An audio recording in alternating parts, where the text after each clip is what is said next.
Hello, everybody. Welcome to another week. This is my Bourbon Podcast. I am your host, Perry. With me, again, as usual, per normal, is Swan. Hey. Hi, buddy. I made it. Yeah, thank goodness. We are continuing this week our series on the brand new releases from Benchmark or Buffalo Trace. And we are moving on to the small batch this week. Last week we had the full proof, and we are actually banking all of these episodes. So, yeah, I don't know how this is going to go. I do want to say thank you to everybody who might be tuning in for the first time. We appreciate you being a new listener. If you have not yet, please hit the subscribe button, like, share, comment, do all that good stuff. Leave us a review. 5 stars preferably. If not, that's okay too. We appreciate the honesty here. But we have a lot to get to in this episode, primarily of which is going to be basically a flight of all different 90 proof products that are available from Buffalo Trace. We're going to be starting out with Benchmark, then moving on to Buffalo Trace itself. And by the way, actually, this is the Benchmark small batch, 90 proof. Then it's going to be the Buffalo Trace 90 proof, then Ancient Age 90, which is mash bill 2, but is still 90 proof. And then we're going to round it out with the Weller Special Reserve at 90 proof as well. Swan, I don't think that there's really any what you've been drinking recently. Well, we had some Benchmark and some Jack Daniels last episode. Benchmark, Jack Daniels. I had multiple Jack and Cokes. You are really flying by the seat of your pants this week. I am. You're doing jumping jacks for some reason. Yeah, exactly. I did one when he was taking a photo earlier, and he's like, Swan, you're not in the photo. Calm down. It's fine. Oh, goodness gracious. These episodes are going to get looser and looser, I think, as we slowly lose our minds. Mm-hmm. I'm ready for it. I'm ready too. I don't need that thing. I don't even think that we have anything else to kind of prelude into trying this. So, should we get into it? Yeah, absolutely. Yeah, so last week, as I said, we reviewed the Benchmark Top Floor. And this week, we're going to be trying the small batch. I, prior to starting this episode, nosed the Benchmark small batch and the Buffalo Trace, and they smelled very similar. Also, I want to point out, as we mentioned on last week's episode, this is a new label, and it says instead of Elevation Matters, select casks. Oh, I'm glad you got selective. Yeah.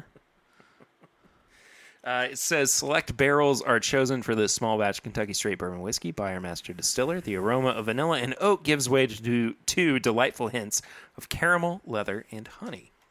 Caramel, leather, and honey. We'll find out. I definitely do get the honey. On the nose? Mm-hmm. Yeah.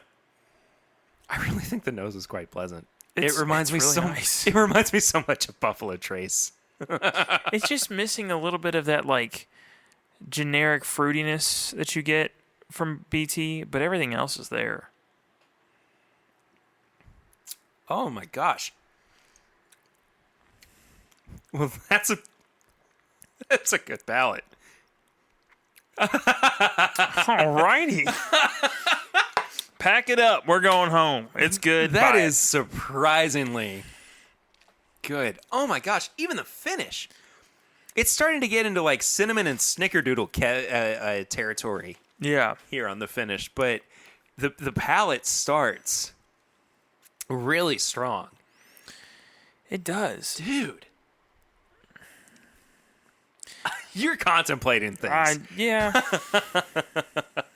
What is it? What are you thinking here? I'm wondering the availability of this because a lot of people will buy up BT in other states and in Kentucky just because they can't find it. So when they find it, they tend to get a bottle or two, kind of keep it back. If this is on the shelf all the time and it's this kind of close to BT... This is the perfect alternative. Yeah. This is good. This is darn good. I feel like I need a sip of water in between just to make sure that I'm not being influenced too much. I think it's just missing some generic like fruitiness that I get from BT. Yeah, but even still, I don't think that it's. Does it really matter? No, I mean they've just obviously they have to distinguish between the products. Yeah. Putting the same thing with a different label on there, I mean that would just be insane. But I do think that this one's got that leather that they mentioned, as opposed to some of that fruitiness. Yeah. But I mean, we've also got BT right next to us that we can try and compare. They smell so similar. I mean, there is like nothing that I can distinguish between the two that seems like it's a different product on the nose. This one's a little more ethanol heavy for me. The Benchmark? Yeah, the nose is very much similar, but this one's kind of one that if you put your nose too far in the glass, it bites you a little. Okay, that is fair. So maybe there is a slightly less refined quality to it. But the core of it is still very present. Yeah. I mean, it is 100% the same backbone, the same skeletal structure.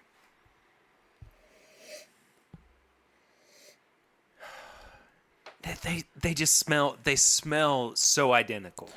Yeah, I'm getting more like cinnamon, almost like those real like baked apples on the first one. The second one's lighter. It's got more like actual fruit. I think the second one, the Buffalo Trace, might be a little bit more approachable on the palate. It's kind of got that, when people say, I like my bourbon smooth quality to it. Mm-hmm. You know what I mean? Yeah.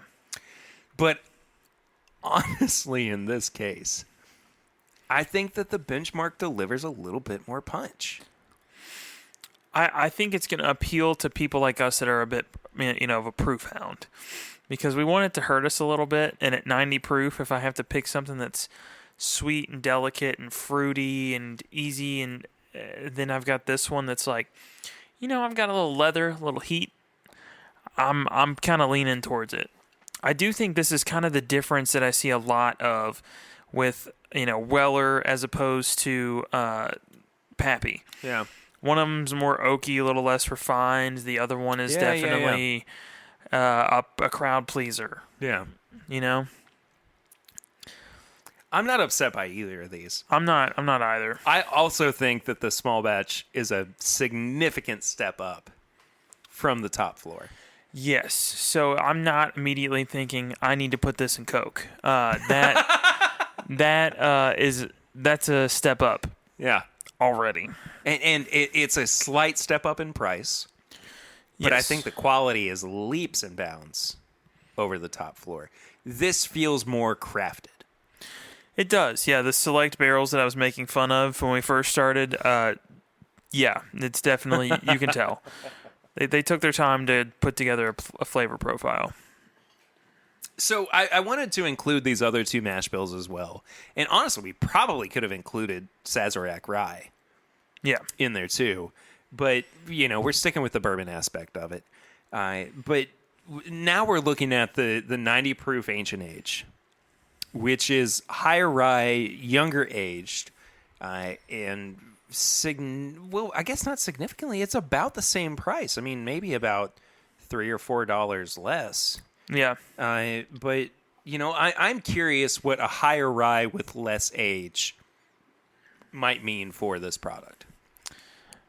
I'm gonna blow your mind here. It's shockingly similar. It's that counterbalance. Yeah. No, the rye is definitely more present. It's a lot more present. Yeah. For sure. I kind of like lean off the ethanol as the punching factor to now it's definitely more of a rye punching through. Mm-hmm. I think the palate's it's not the worst thing in the world by any means. It starts out a little light, but as it kind of trickles through, that ain't half bad. I feel like Buffalo Trace decided, all right, we need one bourbon for every season. Yeah.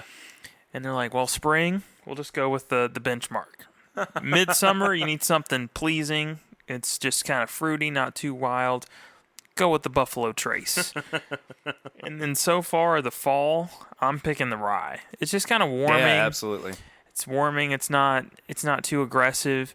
It's definitely present. If you were a Weeder fan and then you jumped into this, there's going to be some stuff that sticks out to you. Honestly, I feel like Ancient Age is one of the most forgotten products on the market right now. Yeah, I would agree.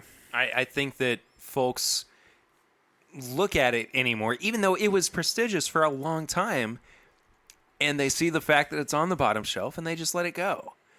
But then we look at products like Ancient Age 10 Star or Ancient Age, which, I mean, we haven't seen in Kentucky in a long time. Also, Berlioz is giving me like a beeline eyesight. I'm real scared. The cat's going to attack me. Anyway, I just feel like it's left behind anymore. Yeah, I will say, comparing this to the benchmark, it makes the benchmark smell like graham crackers. It does. Yeah, it's also got a savory note to it that I wasn't getting before. Kind of like chocolate-covered pretzels almost. Yeah, I think that the benchmark is a lot more refined than the Ancient Age. Surprisingly so, I would agree with you. Yeah, the Ancient Age, it just feels like it's missing something. Which is why I think, they kind of place it on the bottom shelf. Maybe they're not putting the same level of attention into it they used to. Yeah. And it seems like they're giving extra attention to the benchmark label now. Do you think that we could wind up seeing a revival of Ancient Age? Yeah, I don't see why not. I mean, Buffalo Trace is doing a huge expansion right now. Yeah. They haven't really gone in and bought out too many big companies recently. I could see them definitely getting into some Ancient Age stuff. Yeah. Maybe even putting out another Ancient Age or 10 Star or something. I Sure. think the Ancient Age is a fun tongue twister that they could definitely market with. Get somebody who's had a few drinks to try and say it 10 times fast. Yeah, I'm pretty sure the bartender's going to be like, "That's a whole lot of A's and alliteration going on. I'm just going to grab you this one." Oh, alliteration, another A. Yeah.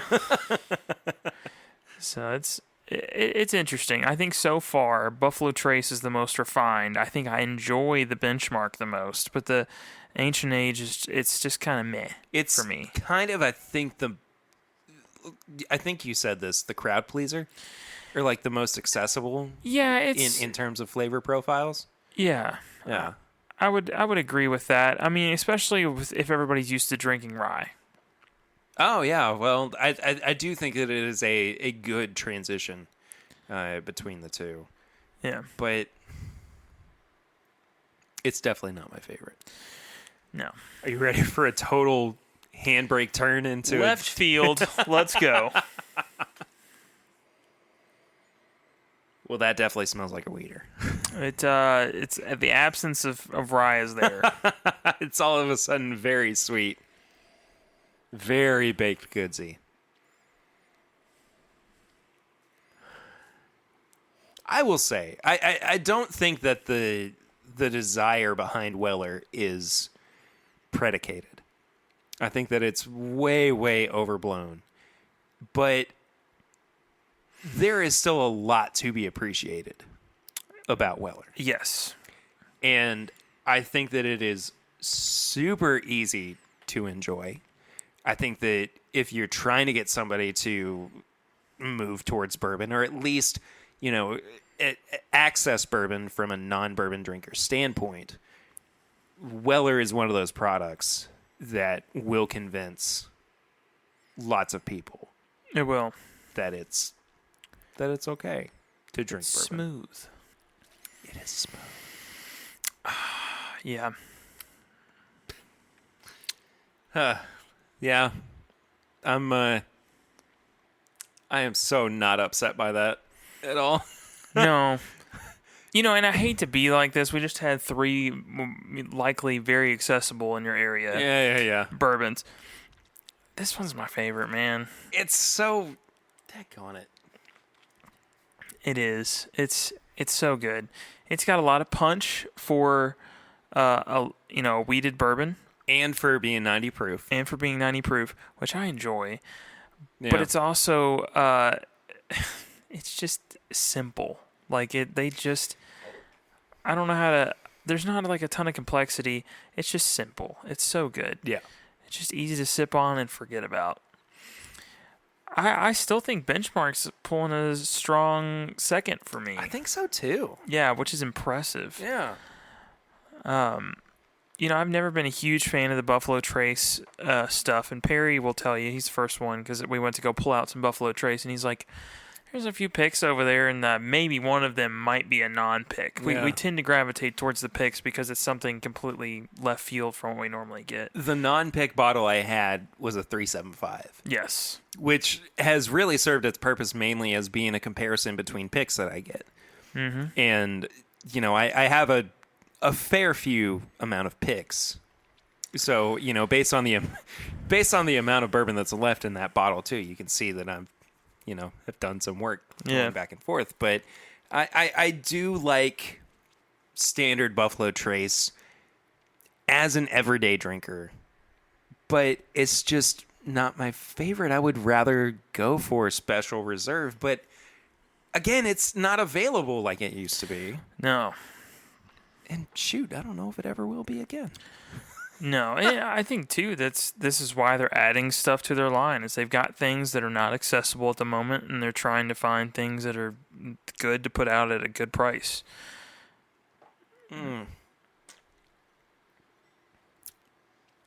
Dude, Special Reserve.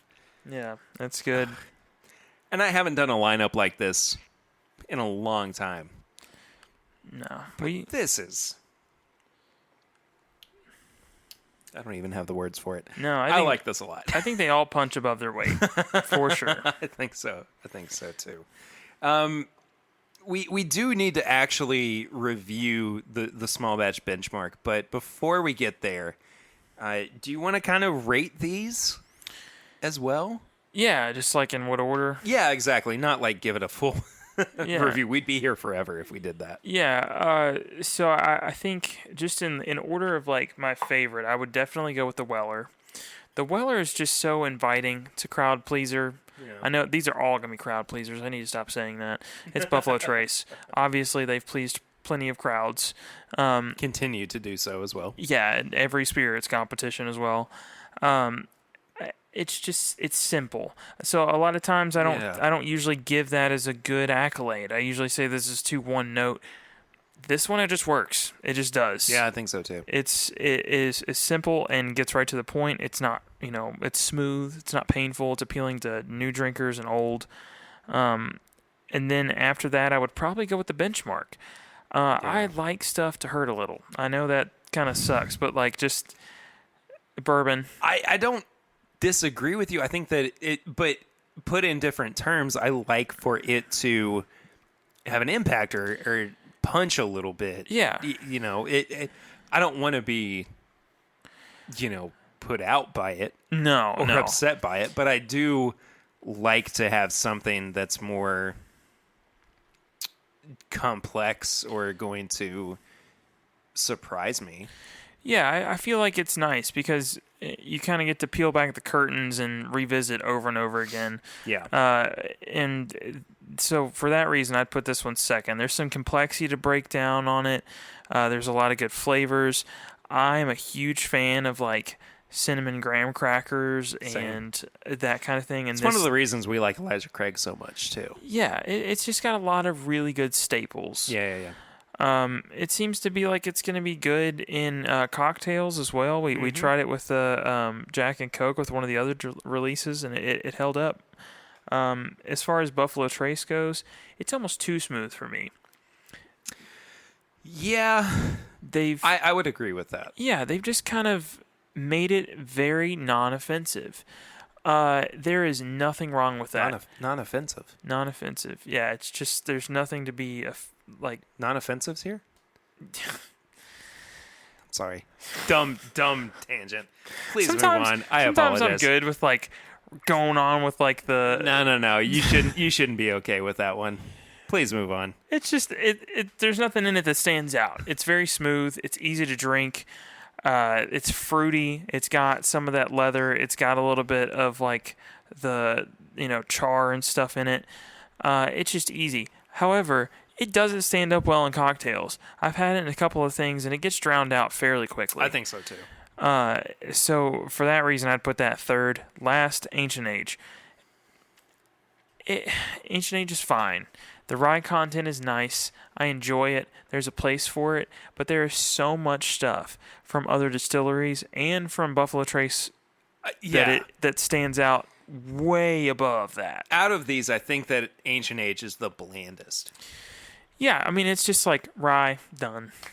Like it's got like it goes pretty steady.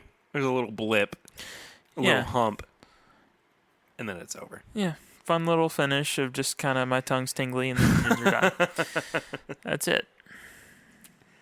I'm actually going to go with the same lineup that you had. I can't disagree with it. Special Reserve is just so good, man. It is, yeah. Now, if we were doing another flight and we had some different distilleries in here. Different, yeah. Even different weeded products. Yeah, I think it would get drowned out pretty quick. Yeah, I agree. But with this specific lineup, no, I think it's probably the best, the Special Reserve. I don't mean to feed into the hype or anything either. No. But, I mean, also, look at what you got. You got a product that people are marking up to $60, and then the rest of these are sub 20. Yeah. Well, that's a good point. I should probably get on mic. Buffalo Trace is maybe 30 at a marked up at scenario. Most. Yeah. I've really never seen it higher than that. Yeah. So I mean, this is in some cases double, depending on which liquor store you're walking into. Yeah. Of course, I had to throw all four together in a glass. But let me join you on that. We also do have to actually review the the small batch itself on its own. So we normally have a review system of nose, palate, finish, and price. And honestly, this week, it's no different. I don't know why I said normally. We're not doing something totally off the wall. But what we do is we categorize everything out of 5. Nose, palate, finish, and price, as I said before. And then we give you a final score out of 20. Swan, this has been honestly one of the most surprising bourbons that I've had in a while. Yeah, I'm really surprised by a lot of the benchmark stuff that we've kind of gotten into so far, including just the 80 proof. Because I've always looked at it as like, I'm just not going to touch this. And then it all of a sudden smells like Cinnamon Toast Crunch. Maybe we were just, in the right mindset or whatever. Yeah. Oh, man. See, it's just got so many different qualities. I think the nose, again, for this one is going to be one of the stronger aspects. Yeah. I am picking up on a banana note I wasn't getting before. See, I'm not really getting much banana. I'm just getting a ton of like cinnamon, like streusel. Oh, I am too, but there is definitely a fruity underlayer on there too that I don't know if I totally like. I think I might like the nose on the top floor just a little bit better. See, I'm going to disagree. This, to me, is exactly like the center part of the cinnamon roll. Oh, okay. Yeah. That's what I'm having a hard time describing it. Like, I'm going between, like, Pop-Tarts and Cinnamon Toast Crunch and that, but it's definitely, it's that. It's got that breadiness to it. I can kind of get what you're saying with the banana, but it's very faint. And it's real banana, too. It's not like Runt's banana. Yeah. Or Laffy Taffy or something. Ugh. I don't know. I feel like now that I've kind of come back around to it in this flight, I'm getting more of the grain. Yeah. I can see that a little bit. I think that it's just not as...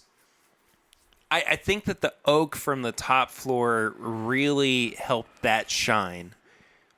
Whereas this might have gotten mingled with other products or other barrels that didn't do it justice on the nose. Yeah. Maybe I'm missing something. Maybe I've smelled too many bourbons.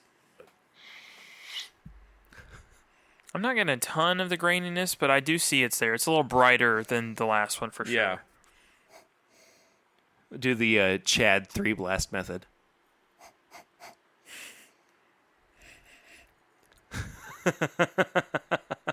I don't dislike the nose. I just think that it's a bit of a step down from the top floor. I'm going to give it a 2.5. I'm going to give it a 3.5. Ooh, wow. Yeah. Okay.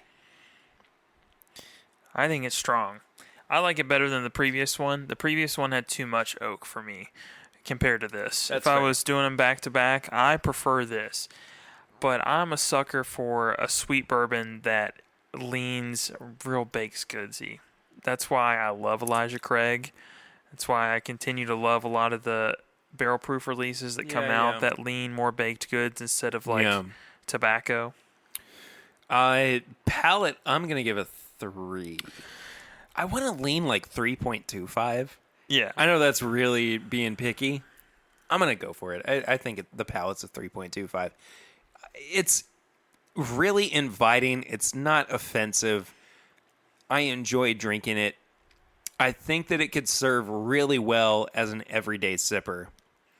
But I think that it kind of lacks a bit of complexity that I would like to see. Mm-hmm. It's definitely not going to compete with something like Turkey 101. No, it's not. Especially for being so close in price. Yeah. It's just not doing it. I would definitely rather go with Turkey 101. I think that this does market itself as being a daily sipper, a daily drinker. Yes. But I think that it's overshined by by other products in its price category, or at least a couple of dollars more. I think that it is definitely inviting, but I don't think that it's going to just blow anybody away. No, it's definitely not. I'm starting to get some like cinnamon toast crunch on the finish. Yeah, it's there. This one for me, the palate's a 2.5. So I think it was just as good, but in a slightly different way as the top floor. Interesting. Where it really shines for me is the fact that it's just so inviting. The rye is there, but it's not super present. They did a really good job kind of sticking to what that mash bill would be in my head, but, just in an actual drink. The big change for me is going to be the finish.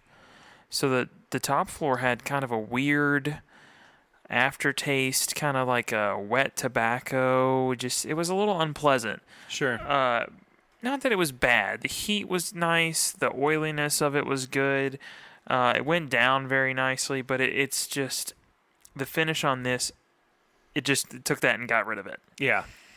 It's just very smoothed out and even across the board. I don't know. I kind of like the finish. Yeah, the finish is good. I want it to be more oily. I think that's just from the lack of age. I don't know if I totally agree with you on the finish on this one. I think that it's starting to actually introduce flavors that weren't super present on the palate. I think that it's leaning into things that are a little bit more savory, surprisingly. I think that it's got something to be talked about.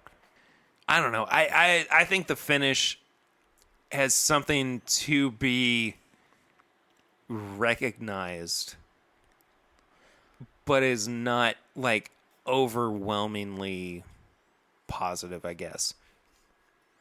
I'm going to give it a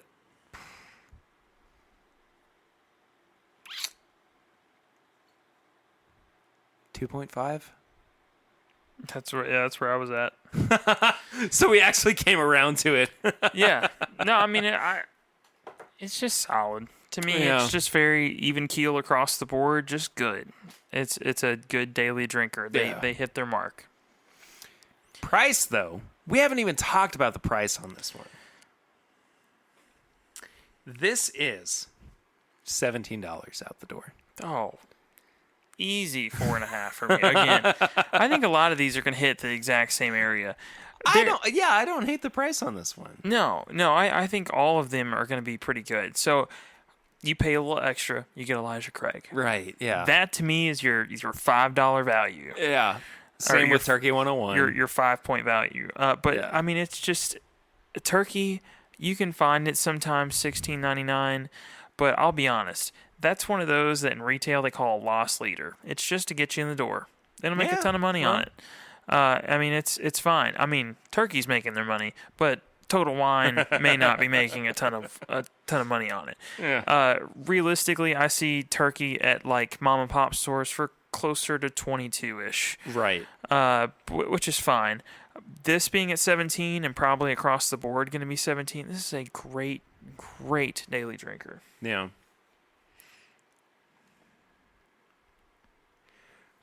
Overall, and oddly enough, this is a little bit lower for me than the top floor. This is a 12.25. Okay. I think that it delivers, but I don't know if it has what I was really hoping for as a full experience. And doing it in this flight too, compared to the special reserve of all things. I think it's mostly good. Yeah.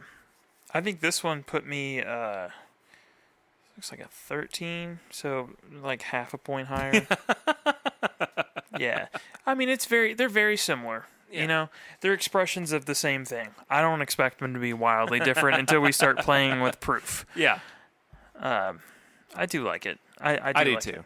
This will definitely be something I pick up. I think as more of like a throw in the freezer, kind of have something cold, mix stuff with it. I mean, they wanted this thing to be versatile. They did it. Yeah. I will totally agree. I think that, oddly enough, I would take the top floor over this one. Does that mean that it's the better product? I don't know. I think that eventually I'm going to have to do all of these in a flight together. It's going to take a little bit of time. Yeah. But it'll happen. I think you just like the top floor because it's more different than maybe the Buffalo Trace. Like it's got more of a standout factor. Yeah, from that's a good point. And you got some BT over there, so I got a couple of bottles. Yeah, so just having something different would be nice. Yeah. Well, that does it for the review.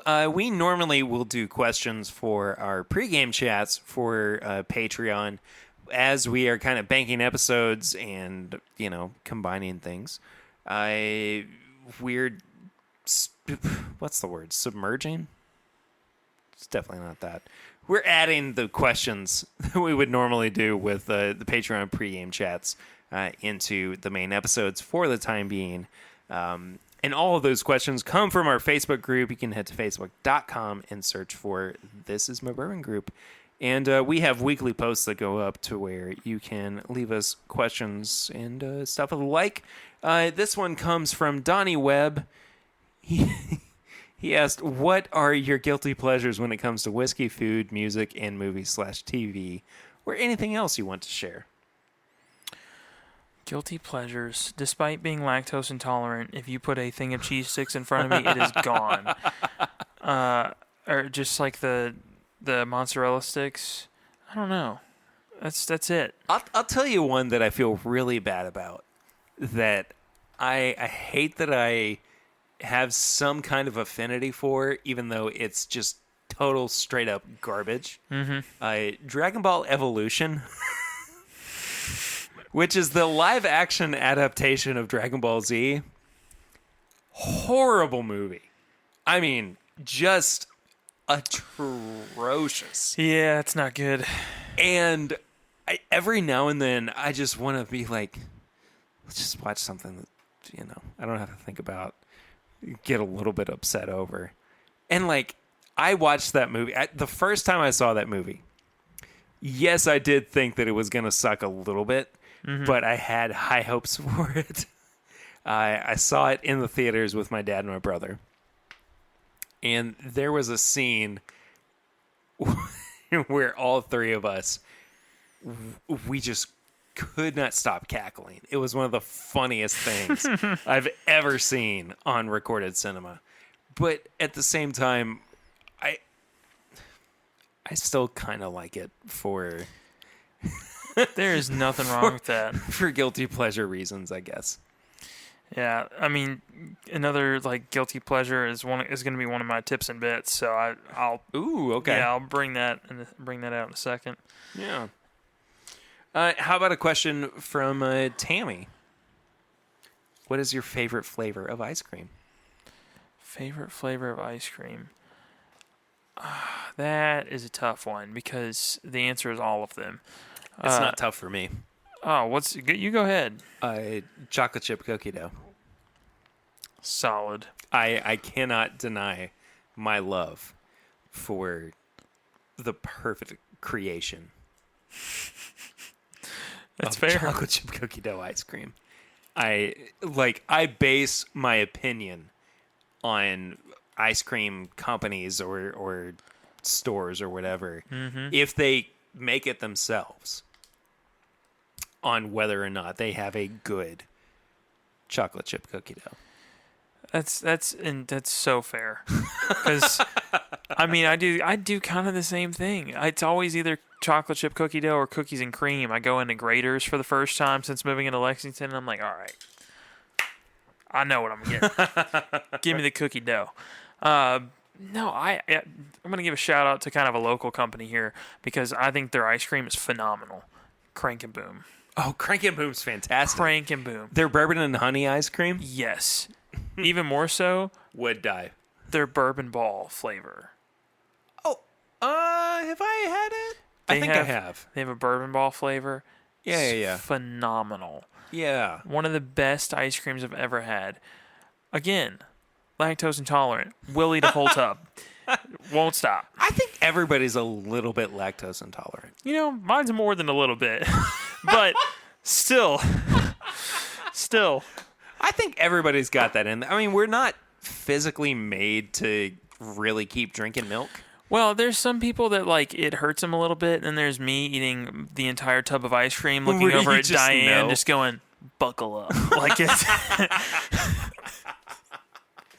That's good stuff. so. But it's great, man. It is so good. And if you get the chance to go, they make fresh waffle cones. They've got a couple of new. I think they've got one new location already. Yeah, yeah. And they were this entire summer in the height of COVID. They took a bunch of refrigerators and put them in a parking lot, and then put a tent over it. And they're like, "Come get your ice cream."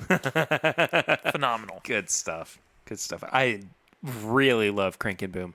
Maybe we could get them to be a sponsor of the show. That'd be great. Oh, Don Nishida with the hard hits here. What is the scariest movie you've ever seen, and how old were you at the time? Oh, we answered this one the other night. Did we? Yeah. Oh. Mine was a shocker Oh, for you. yeah, that's right. We did answer this. What about another question from Don? Celebrity endorsed whiskey, good or bad for the industry in the long run? I think it's bad in the long run. Do you? Yeah, because I've yet to have one that I hold in any sort of regard, and they're all pricey for the most part. You know what we should do? I was debating whether or not we should do another banked episode. Mm-hmm. Why don't we do a bonus episode with the Sweetens Cove? We do have some. We do. We do have I some. need to eat a little bit of food before we do that. Yeah. But Are you okay with that? yeah, I might be good for that. We'll see. I can get a ride. I don't know if I can. You're at that point? Yeah, Yeah, okay, fair enough. Maybe another time. we'll do it tomorrow. Tomorrow, why not? Tomorrow. Yeah, because we are banking these episodes. Yeah. I don't know. I just feel like they're, in the long run, going to be detrimental because there's a lot of them that they've put out. They're not in an accessible price range. Yeah, that People get, and they're just, why did I That's- pay this much for it? that's fair. I also feel like, though, on the opposite end, it does get more people who are willing to invest in bourbon and therefore trying to increase the demand in the market Yeah. for places like Buffalo Trace or whomever to keep pumping out products that people love. I would like to see less celebrity endorsed whiskey and do more celebrity endorsed picks. Whoa. Okay. Because instead of you creating a new label, putting something out that's expensive, and then thinking, Right. well, the bourbon inside would normally be $30, but my name's on it and my printed signature's on there, so I'm charging $120. There's no point in the 4 times increase when I can just go and get a MGP pick that gets put out under somebody else's label. Is there room for that, though? I mean, you've seen plenty of picks blow up to the point that they're showing up on secondary market. But with a celebrity endorsement, I feel like picks are always something that we look at as being curated or being adjusted for not general masses, but for people who are looking for something different to what they can normally pick up on the shelves. Yeah. So what I feel like what you would have to get into then is a celebrity who has a good history with bourbon or whiskey in general, and then they can use that knowledge to then go and pick a barrel. Well, let me throw another thing at you. Instead of just doing a barrel, because that obviously brings it down to like a store or a gift shop or something like that. What about if we had another McConaughey sponsored thing, but instead of doing Long Branch, we went and he did Wild Turkey Forgiven Batch 304. Whoa. Okay. So instead of doing like a 1 barrel thing, he got to be the input in the process Right. of an already existing label that's just doing another large batch to put out. Yeah. And then that was the McConaughey pick. And they put out 10,000 bottles. I don't hate that. I'm just trying to understand why there's such a price gap because they printed your signature on there. that's my issue. And I think a lot of people have that issue, but then they're also thinking Marianne Eaves, Peyton Manning, 14-year pick or 13, whatever it is. Yeah. I'm willing to pay a premium for that. Well, then you break it down, you're like, well, there's some 10-year Dickel sitting on somebody's shelf for $60. Why am I doing this? Yeah. It's a hard thing to get away from. Back to the core of the question, I don't think that it's detrimental at the end of the day, but I do think that it kind of devalues what people see as quality. Yeah. You know, it's hard to hit the nail on the head with this one because people are so willing to listen to leaders or followers that it's such a weird thing. Mm-hmm. It's hard to pinpoint. Anyway, I just think that it's not that big a deal, but also it could wind up being really bad if what we associate with bourbon is just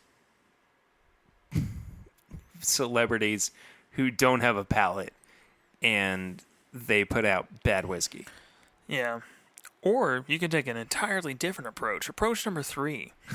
You're Dustin, and you already think that the Russells are celebrities, and everything they put out is a celebrity whiskey. Well, that's not inaccurate or unfair. Yeah. Because there's so many people that just idolize the Russells, as they should. Yeah. It's all celebrity whiskey. Eh, There you go. fair enough. It's all good or it's all bad. There's no in between, but you know what is in between is where you can find us on social media, which is how we're apparently wrapping up this week's episode. Swan, where can people find you on social media? I'm on Instagram and Facebook at My Bourbon Finder. And I am personally at PRitter1492 on all social media channels. You can follow the show itself at My Bourbon Pod on Instagram, Facebook, and Twitter. You can leave us a 5-star rating and review on the iTunes podcast app or anywhere that allows such a feature, and we will actually read that out here on the show. But if you don't want us to, that's fine. Just let us know. We don't have to read it out. But don't read or something. Yeah, sure. But the big thing, though, is that you leave that review, and we actually pop up in the search algorithm a little bit. And, if you just go on iTunes and you search for Bourbon Podcast, we'll pop up. Yeah. It's all about listenership, viewership, whatever it is. I don't know. You can find all of our apparel and merchandise at bourbonshop.threadless.com. You can send us questions or comments to thisismybourbonshop@gmail.com. You can also leave us a voicemail for our barrel ring segment at 859-428-8253. And we will listen to it here on the show. And then last but not least, you can become a patron of the show at patreon.com/mybourbonpodcast for as little as $1 a month. But at $5, you get the bonus content like episodes that come out just for Patreon every month, as well as the last call, which comes out after the episodes. I'm doing this backwards, apparently. And the and the pregame chats, which come out the day before the normal episodes. And yes, we are working on a little bit to the point where we're not producing such content, but it will come back here very soon. I promise it will happen. We also have to thank somebody who is a supporter of the show over on Patreon, and this person this week is Kyle from Bourbon Blind. I'm drinking out of one of his glasses right now. I am too. How about that? You can go and follow him. Just head over to YouTube, search for Bourbon Blind. He has been a patron of the show since September of 2018.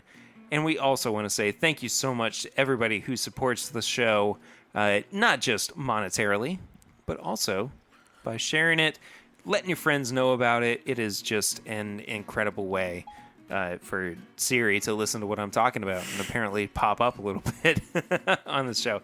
No, we appreciate everybody who helps us out, and we'll continue to do this even as we bank episodes and I slowly lose my mind. But until I am totally depraved of oxygen and I don't know what's going on, next week I am Perry. And I'm Swan. And this is My Bourbon Podcast.